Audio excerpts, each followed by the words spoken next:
انبیاء کیوں آتے ہیں؟ اللہ نے جتنی مخلوق بنائی ہے اس میں صرف انسان ایک ایسی مخلوق ہے اور جنات، جن کو اللہ نے امتحان کے لیے پیدا کیا ہے۔ خلق الموت والحیات لیبلوکم ایکم احسن عملا۔ ہم نے زندگی اور موت کو پیدا کیا ہے کہ ہم دیکھیں تم میں خوبصورت عمل کر کے کون آتا ہے۔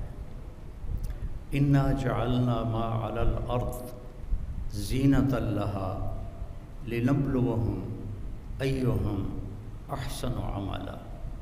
ہم نے یہ دنیا تمہارے لیے بڑی خوبصورت بنائی ہے، لیکن ہم یہ دیکھیں گے کہ عمل کو خوبصورت کون بناتا ہے۔ تو یہ ہمارا امتحان ہے، باقی کسی مخلوق کا امتحان کوئی نہیں۔ لہٰذا وہ جو بھی کر لیں وہ ٹھیک، جو نہ کریں وہ بھی ٹھیک، لیکن انسان کے ساتھ صحیح اور غلط کا ایک نظام ہے، اس کے ساتھ موت کے بعد اٹھنے کا ایک نظام ہے۔ تو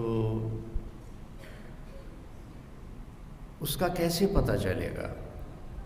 یہ انسان کا جو علم ہے وہ بے بس ہے۔ ساری مخلوق کو اللہ پیدا کرتا ہے انتہائی تعلیم یافتہ۔ ربنا الذی اعطی کل شیء خلقہ ثم ہدی، جس نے ہر مخلوق کو پیدا کیا اور اسے زندگی گزارنے کا علم دیا۔ انہیں پورا علم ہوتا ہے۔ انسان کا علم واللہ اخرجکم من بطون امہاتکم لا تعلمون شیئا، ہمیں اللہ کہہ رہا ہے میں نے تمہیں ماں کے پیٹ سے نکالا، تم کچھ بھی نہیں جانتے تھے۔ چڑیا کے بچے کو اپنی زبان سیکھنی نہیں پڑتی، ہم اپنے بچوں کو سکھاتے ہیں۔ چڑیا کے بچے کو، کسی بھی پرندے کے بچے کو آپ بند کر دو، کسی سے نہ ملنے دو، اسے اپنی زبان کا پتہ ہے میں نے کیا بولنا ہے۔ انسان کے بچے کو بند کر دو 2 سال، وہ گونگا ہو جائے گا، اسے ایک لفظ بھی نہیں آئے گا۔ تو اللہ تعالیٰ کہہ رہا ہے تم کچھ بھی نہیں جانتے تھے۔ فَجَعَلَ لَكُمُ السَّمْعَ وَالْأَبْصَارَ وَالْأَفْئِدَةَ لَعَلَّكُمْ تَشْكُرُونَ، پھر تمہیں علم حاصل کرنے کے آلات دیے، آنکھیں دیں، کان دیے اور دماغ دیا، عقل دی، تاکہ تم حاصل بھی کرو، شکر بھی ادا کرو۔ پھر ہم جو علم سیکھ لیتے ہیں، اور آج علم کی بڑی انتہا ہے، لیکن علم ایسی چیز ہے جس کی کوئی انتہا نہیں۔ دنیا ختم ہو جائے گی اور علم کا ذرہ بھی کم نہ ہوگا، چاہے وہ کسی بھی شعبے کا ہو۔ تو اللہ تعالیٰ فرماتا ہے وَمَا أُوتِيتُم مِّنَ الْعِلْمِ إِلَّا قَلِيلًا، ہم نے جو تمہیں علم دیا ہے بہت تھوڑا ہے۔ اللہ نے یہ نہیں کہا جو تم نے سیکھا وہ بہت تھوڑا ہے۔ وَمَا تَعَلَّمْتُمْ إِلَّا قَلِيلًا، جو تم نے سیکھا ہے نہیں۔ وَمَا أُوتِيتُم، جو ہم نے تمہیں دیا ہے۔ میں نے شریعت کا علم پڑھا، آپ ڈاکٹری کا علم پڑھ رہے ہیں، پڑھتے رہیں کہ کبھی ختم نہ ہوگا۔ شریعت کا علم پڑھتے رہو، کبھی ختم نہ ہوگا۔ تو اللہ تعالیٰ کہتے ہیں الا قلیلا، تھوڑا سا ہے، تھوڑا سا ہے۔ تو اب انسان دنیا میں کیوں آیا ہے؟ اسے کیا کرنا ہے؟ نہیں جانتے۔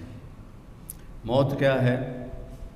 شروع سے ایک بہت بڑا طبقہ ہے، آج بھی ہے، آئندہ بھی ہے۔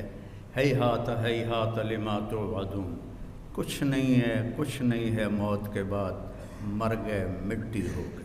ان ہی الا حیاتنا الدنیا نموت ونحیا وما نحن بمبعوثین، بس یہی زندگی ہے، یہی جینا ہے، یہی مرنا ہے۔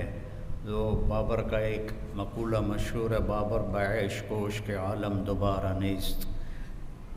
مغل بادشاہ بابر پر ایک دور تھا جب وہ شراب بھی پیتا تھا، داڑھی بھی منڈاتا تھا، تو پھر جب اس کی رانا سانگا سے ٹکر ہوئی تو وہ بہت بڑا لشکر لے کر آیا تھا اور اس کے پاس بہت تھوڑا سا لشکر تھا، تو اس نے پھر شراب کی صراحیاں توڑی، داڑھی منڈانے سے توبہ کی اور اللہ نے اس کو رانا سانگا کے خلاف فتح دی۔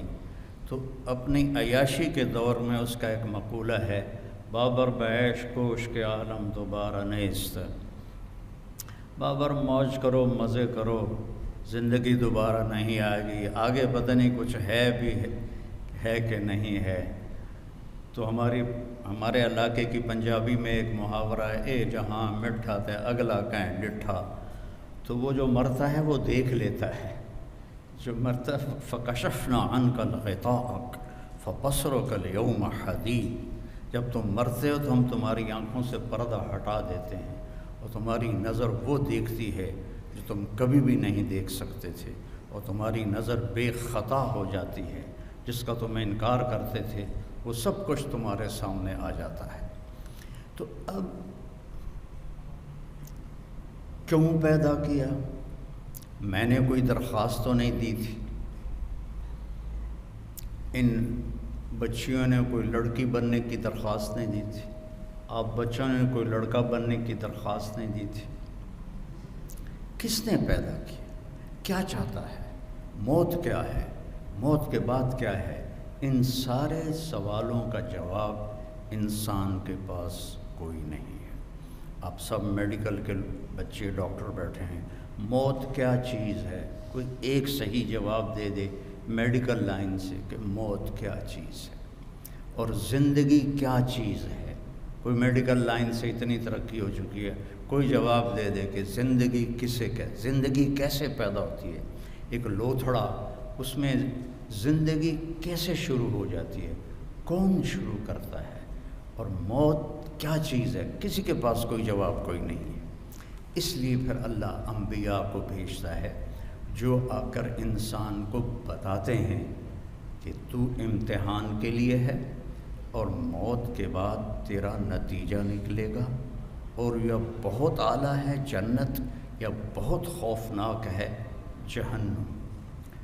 جنت کا یہ میرا نوخن تو پچھلے بچیوں کو نظر بھی نہیں آئے گا، یہ سامنے والے دیکھ رہے ہیں۔ میرے نبی کا فرمان ہے، اس نوخن پر جنت کی کوئی چیز رکھ دی جائے، کوئی پانی کا قطرہ رکھ دیا جائے، کوئی گھاس کا تنکا رکھ دیا جائے، کچھ کیا آئے گا اس کے اوپر، اور اس کو ایسے میڈیکل کالج میں لا کے رکھ دیا جائے تو زمین سے لے کر آسمان تک خوشبو پھیل جائے گی، اور چاروں طرف کائنات میں اس کی وجہ سے روشنی پھیل جائے گی۔ وہ کیا چیز ہے؟ اور دوسرا بھی انتہا بتائی کہ جہنم کے ایک ڈول پانی، جہنم کا ایک ڈول میں 6-7 لوٹے پانی آتا ہے، اس کو 7 سمندر میں ڈال دیا جائے۔ میں نے سارے بڑے سمندروں کا سفر کیا ہوا ہے، اس میں اسے ڈال دیا جائے اور 71% سمندر کا پانی ہے اور 29% خشکی ہے۔ اس میں اگر وہ ایک ڈول پانی ڈال دیا جائے تو سارے سمندر کھولنے لگ جائیں گے۔ کیا ٹیمپریچر ہوگا اس کا؟ اور اس میں وہ غوطے کھائیں گے، وہ انہیں پلایا جائے گا۔ تو وہاں 2 انجام ہیں، ایک بہت اعلیٰ، ایک بہت خوفناک۔